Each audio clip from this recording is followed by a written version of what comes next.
Turebera rero ibinyoma bitatu amadini yabeshya abantu. Ushobora kuba nawe wibaza iteka ukavuga ati ibi bintu bimeze gute? Nza hano ku isi kumara iki? Iyo birangiye hano njya he?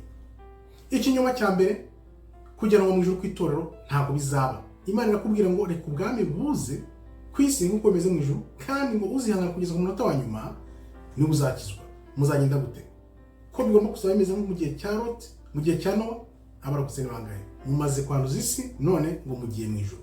Ikinyoma cya kabiri, Kristo yari umwirabura. Ubwoko bw'Imana bwari abirabura bose. Wabisanga he? Ibyahishuwe rimwe kuva kuri 12 kugeza kuri 15 barabikubwira neza. Ikinyoma cya gatatu, Bibiliya barayihinduye, bavanyemo ibitabo birenga 30-50. Ibyo bitabo byagiye he? Babivaniyemo iki?